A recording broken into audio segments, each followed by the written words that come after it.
अच्छा सेनेटर अफनान साहब, इस पे मैं आपका मौक़िफ़ ज़रूर चाहूँगी, चूँकि आपने हमेशा इंटरनेट की बात की है और बल्कि कई दफ़ा आप हुकूमत से हट के भी अपनी बात कर देते हैं।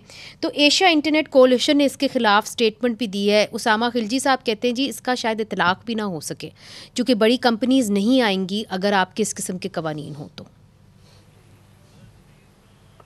देखिए बात यह है कि कुछ कंपनियां तो ऑलरेडी पाकिस्तान में हैं, तो उनसे तो ज़ाहिर है बातचीत ऑलरेडी वो रजिस्टर्ड है पाकिस्तान में, मिसाल के तौर पे टिकटॉक, फेसबुक तो और इंस्टाग्राम भी, तो उनसे तो ज़ाहिर हो सकती है। जो कंपनियां नहीं हैं उनको ये मैं बिल्कुल इससे बिल्कुल उसामा ठीक कह रहा है कि हमें उनको इंसेंटिवाइज़ करना पड़ेगा पाकिस्तान आने के लिए, और उनको कुछ जो है वो मगर बातचीत करके उनको हम पाकिस्तान लाने के लिए कायल कर सकते हैं।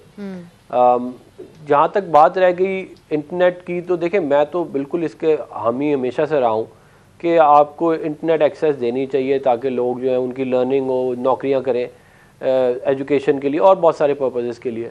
तो वो तो उसके ऊपर तो ऐसा सच कोई बार नहीं आएगा। ये तो देखें बुनियादी तौर पे किन लोगों के लिए मसाइल पैदा होंगे, उन लोगों के लिए मसाइल पैदा होंगे जो जाके सोशल मीडिया पे झूठ बेच रहे हैं। आप मुझे बता दें कि क्या ये सहाफ़त है कि आप यूट्यूब पे जाके सफ़ेद झूठ, मतलब कि कोई उसमें दो राय नहीं है कि वो झूठ है, आप वो प्रोपेगेंडा करते हैं और उसके ऊपर वो पैसे कमाते हैं। अच्छा। और बदनाम पूरी साफ़ी बरादरी होती है।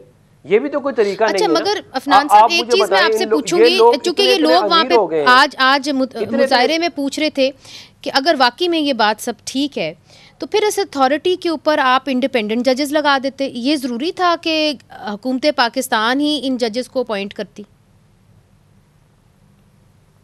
देखिए मैं जज जो है वो ट्रिब्यूनल का एक जो है वो हाई कोर्ट के लेवल का हम अपॉइंट करेंगे, मगर जज एक दफ़ा जब अपॉइंट हो जाता है तो फिर वो उसके बाद वो अपना काम करता है ना, वो हमारे कहने पे नहीं आप उसको रिमूव भी कर सकते हैं। तो फिर वो उसके ऊपर लिखा हुआ है मिसकॉन्डक्ट या कोई और आप इनएफिशिएंसी, वो भी आप डिस्क्राइब करेंगे कि इनएफिशिएंट वो कैसे है, मिसकॉन्डक्ट कैसे है, तो वो आप उसको रिमूव भी कर सकते हैं। तो वो अपनी नौकरी बजाएगा कि वो यहाँ पे इंसाफ करेगा?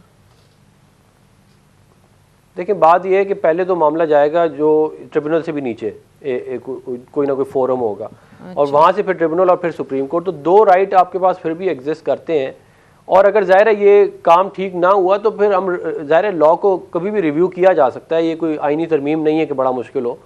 अगर कोई मसाइल होंगे तो हम रिव्यू कर लेंगे, और अगर साफ़ी बरादरी ये समझती है कि इसके अंदर कुछ तब्दीलियाँ लानी चाहिए तो वो उस एक प्रपोजल बना के हुकूमत से उसके ऊपर बात करें। हम उसके ऊपर बातचीत करने के लिए तैयार हैं। अगर उसके ऊपर कंसेंसस इवॉल्व हो गया तो हम उसके ऊपर फिर बाद में आगे बन गया। मगर सेनेटर साहब बिल तो बन गया, एक्ट तो बन गया,